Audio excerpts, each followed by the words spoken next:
I think that the only thing that's changed in the last, since Martin Luther King, since 54, I think the only thing that's really changed is the black woman. And what she No, said I don't think is she's changed. I think she's become more visible. I think she's changed. Because there was a time, let's say my mother, you know what I mean, my aunts and things like that, they would say, okay, if that's the way you establish your manhood, I'm going to go for it. And my generation says, hey, no good. Okay. You must establish a new base. I'll agree with that. And we are, as a group, demanding that a new base be established. Yeah, but be careful as a woman of what you demand of a man. I demand that he be a man. Yeah, but you can't because say, the provision part. Yeah, but you can't say you demand it. You have to suggest it. Well, that's your ego that says that. No, I demand it. Now you deal with that. All right. Okay. I'll even go with that. I demand that you be a man, and I don't think that that's asking too much. Because if I wanted a provision, you know, I would get a camper. You know what I mean? I would get a camper that provides things. You know what I mean? You get an army surplus kit that provides things. I need a man, and black men have always been offered to provisions. People are either going to eat or starve to death. You know, the men of beyond, the people were starving that they were still the men.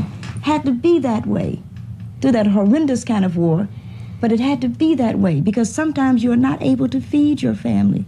Sometimes you are not able to clothe your family. Do you then also deprive them of your manhood and of the input that a man has? Who teaches my son how to pee? Yeah, but you see? Yeah, but you're talking.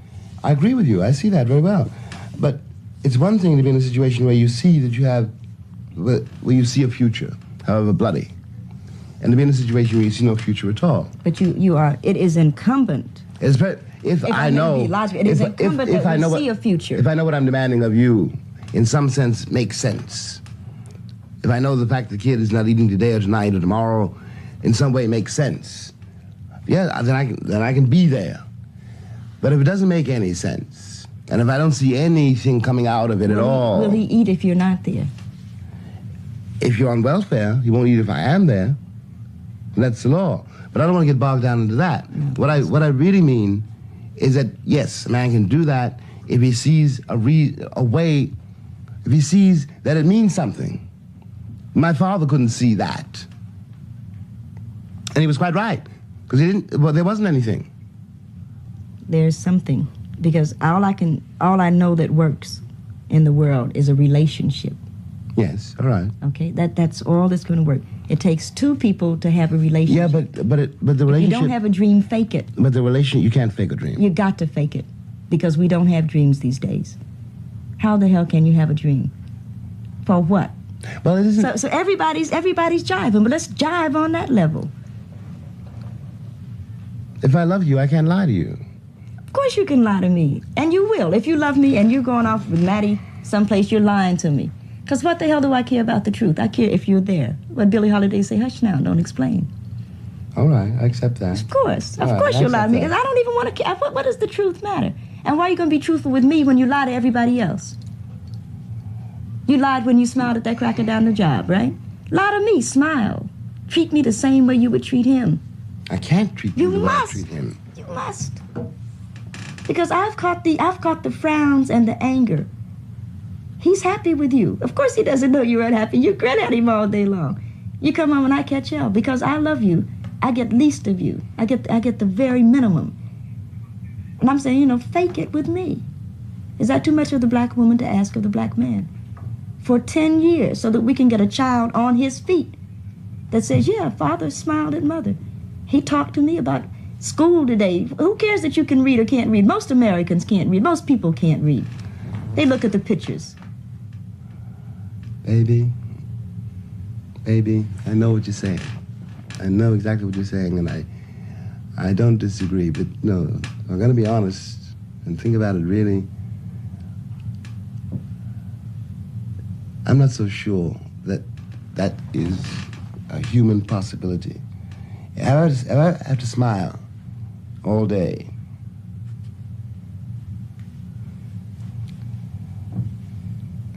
and the cat on the job, the foreman,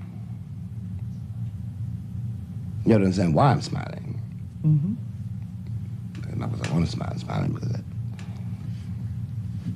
baby needs new shoes. I can't give a performance all day on the job and come home and give a performance all night in the house. Okay, so one of the performances will stop. Yes. So you say, and okay, I might be willing to go with it, but who's going to pay the rent? You're back to that again. The rent will get paid. Look, baby, I'm willing to play it your way, but you have to see my point of view. I see your point of view. But the rent will have to get paid. The price of the rent is my smile. No, no, no. I don't want you prostituting yourself. I demand. I don't want you prostituting yourself either. One of us has got to work. You will work it out. Because you are intelligent enough and you are sensitive enough. You are a man enough to work out a new system. Because we started off with everybody's protest novel and we're back there again. As long as the assumptions are the same, nothing will change. Mm-hmm. Okay. So we must corner ourselves to make a new assumption. Okay, I buy it. In case it was sort of like left up in the air or somebody, like I didn't get it across. I really think that my father, James Giovanni, is a groovy cat, and he's lived with my mother now for 35 years under holy wedlock, and I think that that's good for them. I think that sort of thing worked for them. Mm-hmm. And I think that that's the main thing, that they were able to love despite it all. That's what we were talking about before. Right, exactly. And you, by the way, you did not have to tell me that you were your father. I knew that. Yeah, I think he's a gas. Yes, I just don't want to marry him.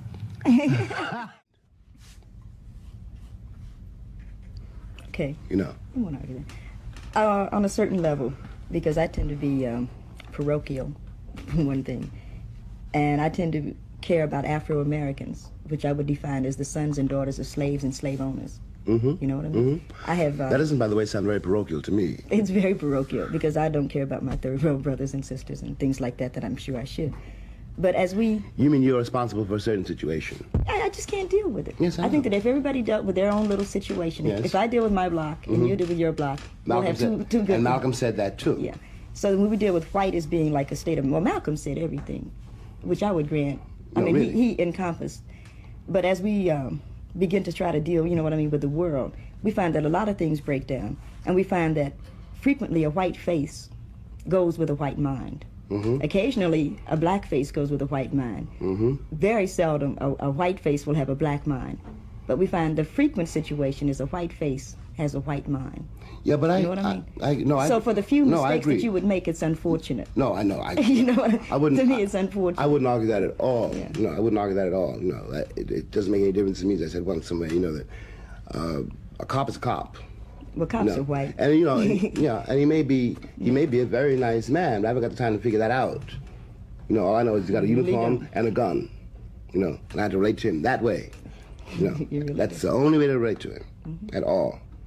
Because one of us is one of us may have to die. One of us, in New York, there's a big campaign going on to humanize the policeman, and they have billboards upstate, and they have a picture of a big cop bending over this little blonde girl.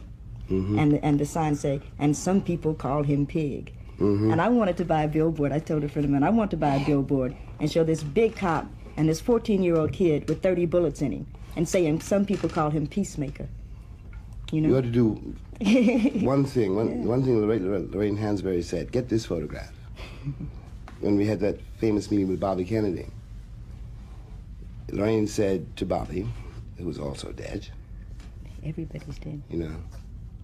Lorraine said to Bobby, in answer to something about black manhood. Jerome Smith had been talking about black men. And Lorraine said she wasn't worried about black men because they'd done very well, all things considered. She was very proud of them.